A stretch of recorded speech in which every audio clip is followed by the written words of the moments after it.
തിരുവനന്തപുരം കഠിനംകുളത്ത് യുവതിയെ കൊലപ്പെടുത്തിയ ശേഷം പ്രതി രക്ഷപ്പെട്ട സ്കൂട്ടർ കണ്ടെത്തി. കൊല്ലപ്പെട്ട ആതിരയുടെ സ്കൂട്ടറാണ് ചിറയൻകീഴ് റെയിൽവേ സ്റ്റേഷനിൽ നിന്ന് കണ്ടെത്തിയത്. ആതിരയുടെ ഭർത്താവിന്റെ മൊഴി പോലീസ് വീണ്ടും രേഖപ്പെടുത്തി.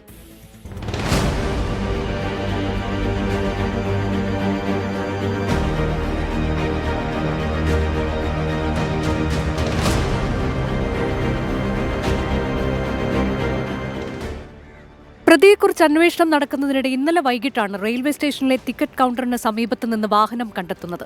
ഇന്നലെ രാവിലെയായിരുന്നു കൊലപാതകം. ശേഷം വീട്ടിലുണ്ടായിരുന്ന സ്കൂട്ടറുമായി പ്രതി രക്ഷപ്പെടുകയായിരുന്നു. എറണാകുളം സ്വദേശിയായ പ്രതി ട്രെയിനിൽ രക്ഷപ്പെട്ടുവെന്നാണ് പോലീസ് നിഗമനം. ഇയാൾ ആതിരയുടെ ഇൻസ്റ്റഗ്രാം സുഹൃത്താണ് എന്ന നിഗമനത്തിലാണ് പോലീസ്. സ്റ്റേഷനിലെത്തിച്ച സ്കൂട്ടർ ഇന്ന് തുറന്ന് പരിശോധിക്കും. അതിനിടെ പെരുമാതുറയിൽ ഇയാൾ താമസിച്ചിരുന്ന വീട് പോലീസ് കണ്ടെത്തിയിട്ടുണ്ട്. അവിടെ നിന്ന് തിങ്കളാഴ്ച വൈകിട്ടാണ് ഇയാൾ പുറത്തുപോയത്. പിന്നീട് മടങ്ങിയെത്തിയിട്ടില്ല. ഈ വീട് വാടകയ്ക്കെടുത്തിട്ട് കുറച്ച് ദിവസങ്ങളെ ആയുള്ളൂ എന്നാണ് വിവരം. ഈ വീട് ഇന്ന് തുറന്ന് പരിശോധിക്കാനാണ് അന്വേഷണ സംഘത്തിന്റെ തീരുമാനം. ഇയാൾ കരുതിക്കൂട്ടിയാണ് ഇവിടെ എത്തിയതെന്നാണ് പോലീസിന്റെ നിഗമനം.